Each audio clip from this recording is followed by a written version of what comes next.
ચીખલી તાલુકામાં આવેલ વાવાઝોડાના અસરગ્રસ્તોને યોગ્ય સહાય ન મળતા તેમજ રાહત પેકેજ જાહેર ન કરતા નવસારી જિલ્લા કોંગ્રેસ સમિતિ દ્વારા અસરગ્રસ્તોને સાથે રાખી ધારાસભ્ય અનંત પટેલની આગેવાનીમાં રેલી યોજી ટીડીઓની આગેવાનીમાં આવેદનપત્ર આપવામાં આવ્યું હતું.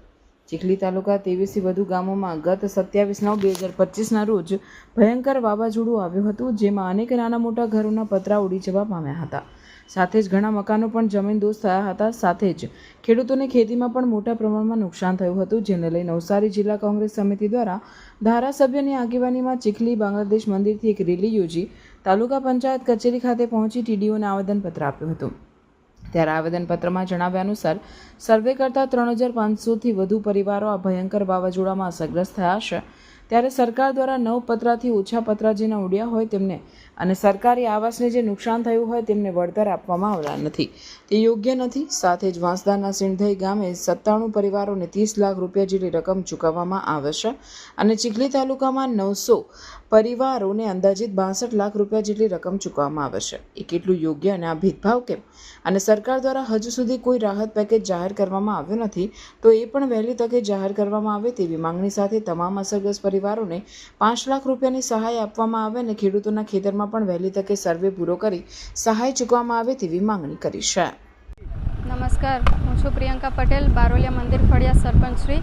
27 તારીખે જે મોડી રાત્રે વાવાઝોડા અને ભારે વરસાદના કારણે જે ઘણા બધા ઘરોને નુકસાન થયા છે, જેવી રીતે કે ખેતીવાડીને બી ભારે નુકસાન થયું છે.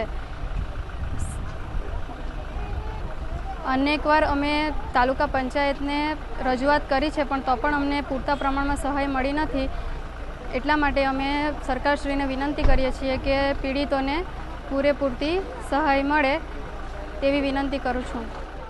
રોકવાનો પ્રયત્ન કર્યો, આપણી સામે સંઘર્ષમાં ઉતરવાની વાત કરી, પરંતુ અમે કોઈની સાથે સંઘર્ષમાં ઉતરવા માંગતા નથી.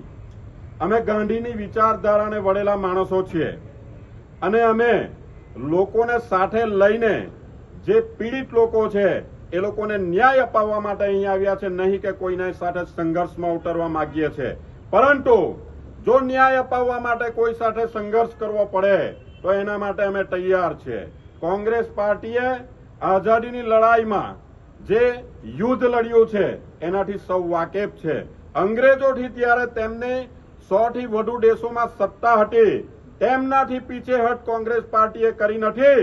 ત્યારે આજે તો આ પીડિત લોકોને ન્યાય અપાવવા માટે અમે ક્યાંય પાછળ હટવાના નથી અને આ પીડિતોની સાથે હર હંમેશ ઉભા રહીશું. અમારા લોહીનો કટરો કટરો આ પીડિતો માટે છે, એની બાંયધરી આપીશું. ત્યારે આપણે જે આવેદનપત્ર લઈને આવ્યા છે, તાલુકા વિકાસ અધિકારીને રજૂઆત કરવાની છે, એ આવેદનપત્ર હું આપની સામે રજૂ કરું છું.